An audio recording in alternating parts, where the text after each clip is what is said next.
जैसा कि आप सब जानते हैं कि बिहार के राजगीर में इस वक्त हीरो एशिया कप 2025 चल रहा है। भारत सुपर फोर में है और अभी तक काफी अच्छा प्रदर्शन भी कर रहा है। भारत ने गुरुवार को इस टूर्नामेंट के अपने दूसरे सुपर फोर चरण के मैच में मलेशिया को 4-1 से मात दे दी। भारत और मलेशिया के इस मुकाबले में भारत की ओर से मनप्रीत सिंह, सुखजीत सिंह, शीलानंद लकड़ा और विवेक सागर प्रसाद ने भारतीय टीम के लिए कुछ गोल दागे और इस जीत से अब भारत ने फाइनल में पहुंचने की अपनी उम्मीदों को और भी ज्यादा मजबूत कर लिया है। हालांकि एक समय ऐसा भी था जब भारत 0-1 से पीछे चल रहा था और फिर एक जबरदस्त वापसी होती है और भारत मुकाबले को अपने नाम कर लेता है। 0-1 से पीछे की दरअसल जो कहानी है वो सिर्फ पहले हाफ की होती है, क्योंकि दूसरे हाफ में भारत पूरी तरीके से डोमिनेट करता है। भारत सुपर फोर में तो है, पर सुपर फोर में भी टेबल टॉप कर रहा है। भारत ने दो मुकाबलों में से एक में जीत दर्ज की और उनका दूसरा मुकाबला ड्रॉ रहा। भारत की कप्तानी हरमनप्रीत सिंह कर रहे हैं और उनके नेतृत्व में टीम ने संतुलित और आक्रामक हॉकी का बेहतरीन नमूना भी पेश किया है अब तक। अब भारत के बाद दूसरे स्थान की बात करते हैं तो दूसरे स्थान पर चाइना है। चाइना ने दो मुकाबलों में से एक जीता है और एक में उनको हार मिली है। तीसरे स्थान पर वहीं मलेशिया एक जीत के साथ है। वैसे मलेशिया और चाइना के अंक बराबर हैं, पर मैच में किसने कब स्कोर किया उसके हिसाब से तीसरा स्थान मिला है। चौथे स्थान पर 5 बार की चैंपियन रही टीम कोरिया है, जिसने दो मैचों में से एक भी मैच नहीं जीता है। बस एक ड्रॉ है और एक हार है और उसी की बदौलत वो चौथे स्थान पर है।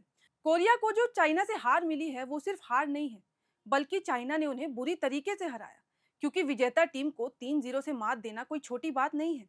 अब जहां कोरिया की उम्मीदें फाइनल तक पहुंचने की कम हो गई हैं, वहीं चाइना ने अपनी उम्मीदों को और मजबूत कर लिया है। चलिए, ये तो अब तक की सुपर फोर की कहानी थी। अब जानते हैं भारत ने इस टूर्नामेंट में अब तक कैसा प्रदर्शन किया है।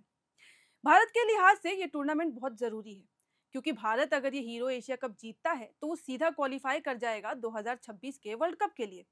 अब भारत का पहला मुकाबला चाइना के साथ हुआ, जो कि भारत ने 4-3 से आराम से अपने नाम कर लिया। फिर उसके बाद भारत का अगला मैच हुआ जापान के साथ और भारत का ये मुकाबला काफी मुश्किलों भरा रहा, लेकिन भारत ने इसमें भी 4-3 से जीत हासिल की। इस मुकाबले में अंत में हरमनप्रीत सिंह ने गोल किया और उनका ये खुद का तो दूसरा गोल था, पर भारतीय टीम का ये तीसरा गोल था, जिसके बदौलत भारत ने इस मुकाबले को अपने नाम किया।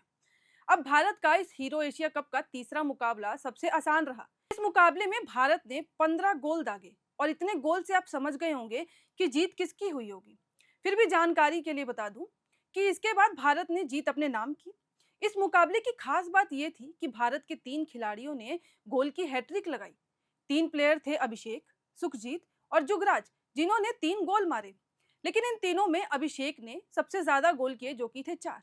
इन तीनों के अलावा राजेंद्र सिंह, हरमनप्रीत सिंह, अमित रोहिदास, संजय और दिलप्रीत सिंह ने भी एक एक गोल दागा।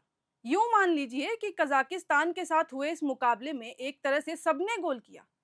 पर भारत की ये जीत इतनी चर्चा में इसलिए भी रही क्योंकि जहां भारतीय टीम ने 15 गोल दागे, वहीं कजाकिस्तान की टीम ने एक भी गोल नहीं किया और भारत ने कजाकिस्तान से आसानी से एक तरफा जीत को अपने नाम कर लिया। ये तो अब तक की कहानी थी कि भारत ने कैसा प्रदर्शन किया और अभी गुरुवार के हुए मुकाबले में भी भारत ने जीत हासिल कर ली और अब भारत का अगला मुकाबला चाइना के साथ है। और अगर भारत ये मुकाबला जीत जाता है या ड्रॉ भी करता है तो वो सीधा फाइनल में जगह बना लेगा। हालांकि अगर भारत को चीन के साथ मैच में हार मिलती है और दूसरी ओर दक्षिण कोरिया भी मलेशिया को हरा देता है, तो स्थिति थोड़ी सी जटिल हो सकती है, क्योंकि फिर ऐसे में भारत, चाइना और दक्षिण कोरिया तीनों के अंक 4-4 हो जाएंगे। और अगर ऐसा कुछ होता है, तब फाइनल में कौन पहुंचेगा इसका फैसला गोल डिफरेंस या अन्य टाई ब्रेकिंग नियमों के आधार पर किया जाएगा। अब तक भारत अच्छा प्रदर्शन करते आई है, इसमें कोई दो राय नहीं है। पर ऐसी कोई परिस्थिति से बचने के लिए भारत के लिए सबसे सुरक्षित रास्ता यही होगा कि वो चाइना से हारने से बचे और नहीं तो कम से कम ड्रॉ की ओर बढ़े, क्योंकि यहाँ भारत के लिए हारना कोई ऑप्शन ही नहीं है और उन्हीं दोनों विकल्प के बाद ही वो फाइनल में अपनी जगह पक्की कर सकेगा। टूर्नामेंट का फाइनल मुकाबला 7 सितंबर को खेला जाएगा। भारत के प्रदर्शन और पॉइंट स्थिति को देखते हुए ये माना जा रहा है कि भारत हीरो एशिया कप 2025 जीतने के लिए एक प्रबल दावेदार है। अब बस देखना यह होगा कि क्या हरमनप्रीत सिंह की अगुवाई में टीम इंडिया एक और इतिहास रच पाएगी या नहीं। चले, ये तो थी मेन हीरो एशिया कप 2025 की बात। अब आपको बता देते हैं कि महिला हॉकी एशिया कप 2025 की भी शुक्रवार को शुरुआत हो चुकी है और भारत का महिला एशिया कप 2025 में पहला मुकाबला जो था वो थाईलैंड के साथ हो भी गया। और वो कहते हैं ना कि हमारी छोरियां भी किसी छोरों से कम है के, क्योंकि हमारी छोरियों ने भी अपनी एशिया कप की शुरुआत एक शानदार जीत से की। उन्होंने ये मुकाबला 11-0 से अपने नाम किया। एशिया कप अगले साल बेल्जियम और नीदरलैंड्स में होने वाले वर्ल्ड कप के लिहाज से एक जरूरी टूर्नामेंट है और भारत के लिए ये टूर्नामेंट और भी ज्यादा महत्वपूर्ण होने वाला है। चलिए फिलहाल सबकी नजरें जो है वो मेंस हीरो एशिया कप पर हैं और जो फिलहाल बिहार के राजगीर में चल रहा है। तो भारत के प्रदर्शन को लेके आप क्या सोचते हैं? उन्हें टीम में आगे कोई बदलाव करना चाहिए या नहीं? ये सब बातें हमें कमेंट सेक्शन में ज़रूर बताइएगा। हम स्पोर्ट्स की ऐसी ही जानकारी आपको देते रहेंगे। तब तक के लिए बने रहिए एरनाओ के साथ।